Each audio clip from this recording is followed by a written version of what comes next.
We're here because free speech is under attack. We're here because people are being convinced that socialism works. We're here because people are being judged guilty until proven innocent. We are fighting back with facts. This is not a safe zone, so buckle up, Buttercup. This is the raw, naked truth.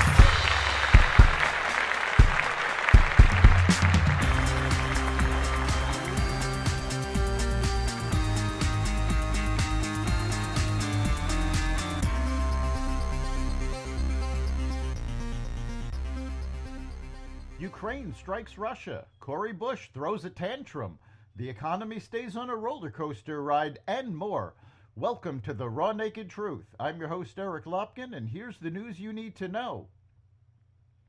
Ukraine launched an armored incursion into Russia's lightly defended Kursk region in a surprise move early Tuesday that caused panic among civilians and forced Moscow to rush in additional troops. Russia evacuated villages near the border as hundreds of Ukrainian troops pressed forward in fast-moving armored vehicles, according to Russian officials. Russia deployed army units, border guards, and warplanes to counter Ukrainian units and said Wednesday it had halted Ukrainian forces. Russian war bloggers close to the Russian military said Ukraine seized several villages and advanced several miles in two directions.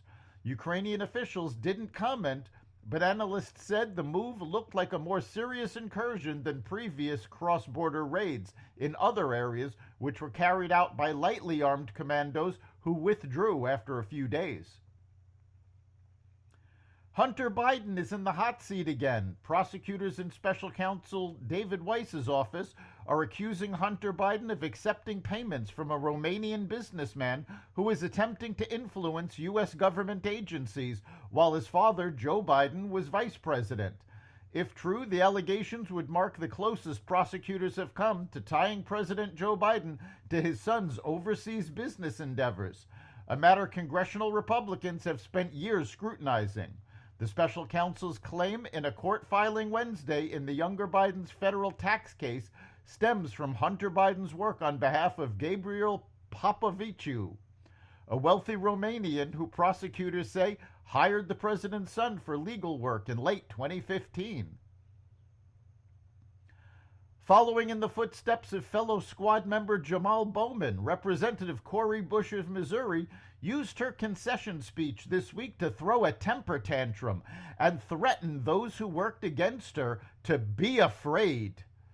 Bush, who lost her primary election to a pro-Israel Democratic rival, financially backed by the American Israel Public Affairs Committee, warned that the group's influence on the election has radicalized her. Bush called out AIPAC in her concession speech. "All they did is radicalize me, so they need to be afraid," she said.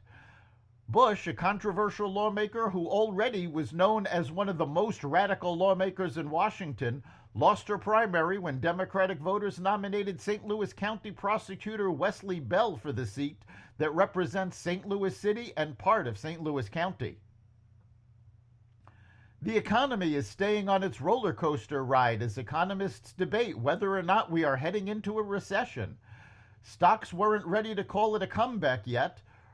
Early on Wednesday, it looked like Tuesday's recovery from Monday's big fall could keep on rolling, but stocks dipped by the time the bell rang. Tech companies, including Nvidia, fell. Consumer spending is dropping based on earnings from McDonald's, Yum Brands, Amazon, Etsy, and Wayfair, all of whom reported lower revenues. Mortgage rates came down slightly. The 30-year fixed mortgage fell to 6.55% last week, New Mortgage Bankers Association data showed. That marked the biggest weekly decline in 2 years and put the rate at its lowest since May 2023. In response, refinancing applications jumped 16% and mortgage applications ticked up by 0.8%. Mortgage rates are likely to fall even further since everyone expects the Federal Reserve to cut interest rates in September.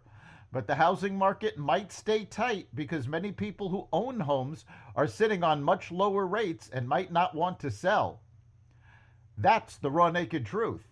You can catch every episode of The Raw Naked Truth at xvadio.com, the Apple Podcasts app, Google Podcasts, Spotify, iHeartRadio, Audible, Amazon Music, and other platforms that respect freedom of speech.